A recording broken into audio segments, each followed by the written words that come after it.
Bom dia, pessoal do primeiro ano, tudo bem? Espero encontrar todo mundo bem, todo mundo na paz. A crise está passando, vai dar tudo certo. E as nossas aulas estão continuando, a JAF não para, nós não vamos parar, o processo continua. E estamos aqui com a nossa aula de relevo, de geomorfologia. Prestamos maiores esclarecimentos a vocês resolverem os trabalhos de vocês e tudo seguindo a santa paz de Deus, tá ok? Relevo ou geomorfologia são as formas com que se apresenta a superfície terrestre. Quando você olha assim a seu redor, você vai perceber a natureza, entendeu? Com seus altos e baixos. Como por exemplo, onde nós estamos agora, na Japa, vamos supor, tivesse todo mundo em aula normal. Nós estamos no relevo plano, certo? Tipo assim uma mesa, tipo assim, é como se fosse aplainado, né? Que dá uma situação de planície, de tabuleiro e tudo, né? Existem umas explicações maiores quanto a isso aí, mas eu estou dizendo a grosso modo, né? Aí quando você vai para Cascavel, aí você passa ali pelo Ribeirão e pelo Mal Cozinhado, você já desce, depois você sobe, você passa por um vale, ali a grosso modo nós chamamos de depressão, que é a área mais rebaixada em relação ao nível do mar, ou uma área mais rebaixada em relação à sua área vizinha. E nós temos também os nossos planaltos, que são relevos elevados, tipo a Serra da Mata Quiri, ali no Cascavel, e a Serra do Cristo aí, da nossa querida Capão da Bernarda. A galera aí da Capão da Bernarda aí, um alô para esse povo. Então, bom. Então tá aqui, geomorfologia ou relevo. Geo, terra, morfo, formologia, estudo das formas da terra, como ela se apresenta.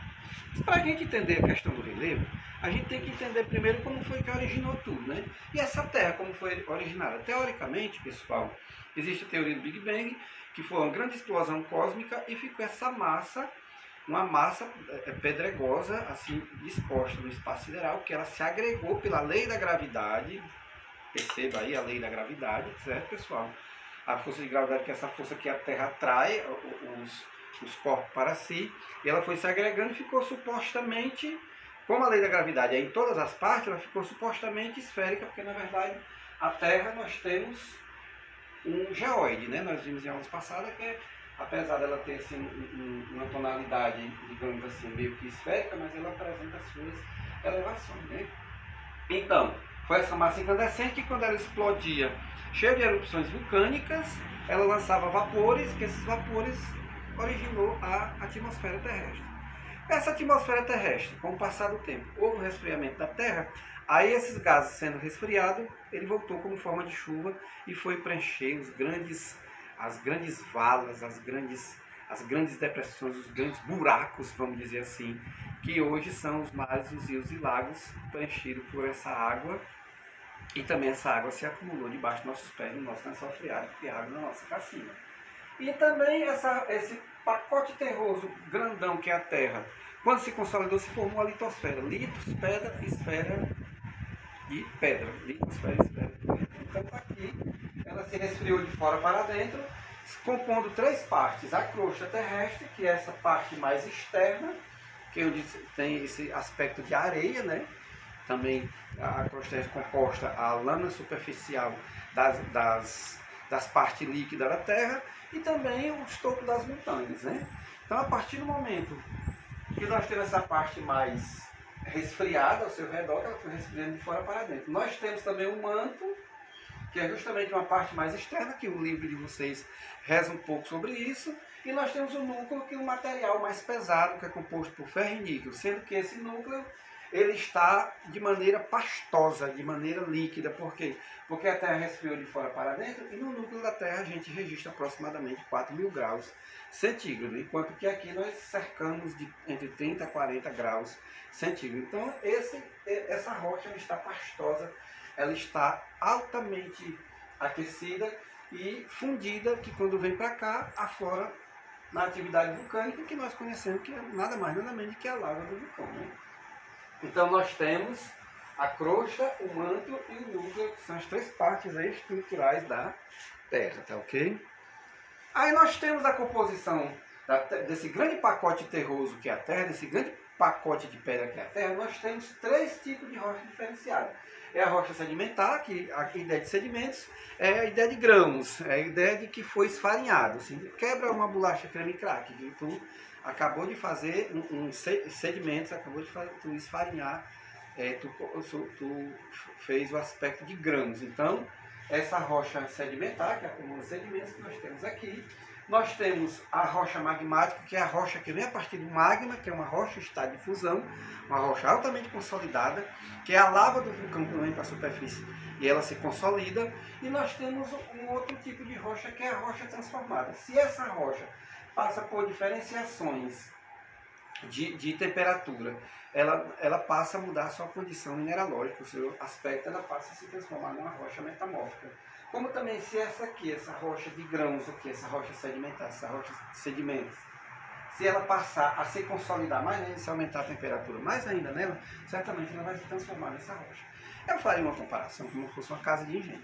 Se você vê o ponteiro mexendo lá, lá na caldeira, aquele líquido, aquele mel, ali eu tenho uma rocha magmática fundida, líquida.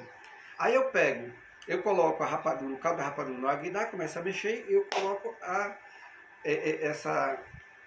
esse doce lá nas caixas da rapadura. Quando ela esfria, eu tenho uma rocha metamórfica, uma rocha já transformada a partir do magma aqui.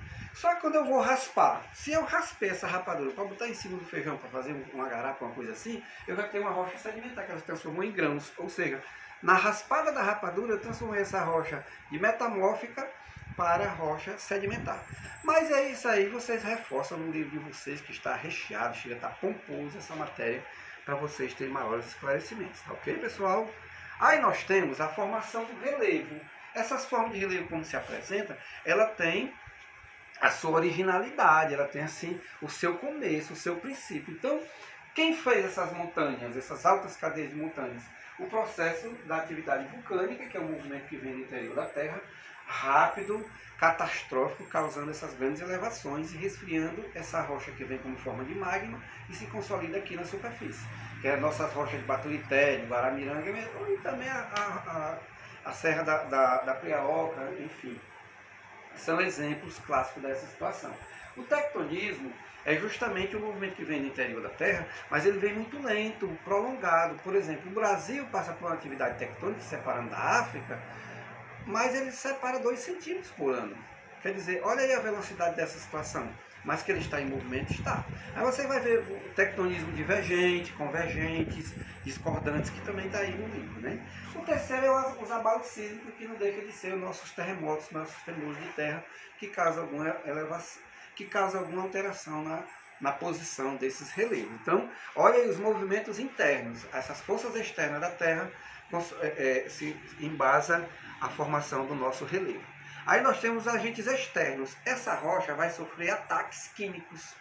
Ela exposta ao sol, exposta à chuva, exposta aos seres vivos, ela vai passar por transformação. Isso aí nós chamamos de intemperismo, que é o processo de desintegração das rochas, da decomposição das rochas. Não é nada mais nada menos de que a rocha consolidada se transformando em areia. Ela passa por 3 processos. Físico, por exemplo. Qual é a propriedade física que nós temos? Quando um corpo é aquecido, ele aumenta o tamanho dele de volta, ele forma um efeito sanfona. E essas rochas dentro lá do nosso sertão, ela vai passar pelo aumento de temperatura e de noite o resfriamento. Então ela vai quebrar essa rocha. E cada vez mais quebrando se transforma em areia. O químico, o processo de intemperismo químico é o mais comum. Tipo assim, a oxidação, o processo de ferrugem, em que a água que contém o oxigênio, quando chega no ferro, ela destrói o ferro. E essa maresia que tem ali nos móveis das nossas praias é um exemplo também do intemperismo químico, que a rocha tem ferro, ela vai sofrer ação da desintegração através da oxidação e se transforma em areia. E o biológico é as raízes das árvores, as minhocas, as lavas que vão penetrando rocha dentro e vai também fazendo com que essa rocha seja quebrada, seja triturada. Depois que você tem o pacote terroso, feito pelo processo de intemperismo, você tem essa areia e a erosão vai também moldar. Por exemplo, a erosão eólica vai fazer uma meia banda, uma meia lua de areia nas praias, que nós chamamos de barcana. A erosão pluvial seria esses rasgões, essas valas que a chuva faz aqui nas estradas de vocês aqui, e quando você vai ali para capim de roça, pedrinha, minhoca, capim bernarda, etc., você vai ver as valas que a água da chuva faz quando é uma chuva bem grande, né? A erosão fluvial seria um rio escavando cada vez mais os vales Esse vale que nós temos aqui perto do Ribeirão é um vale escavado pelo rio. Cada dia que passa o rio escoando, vai cavando e tudo.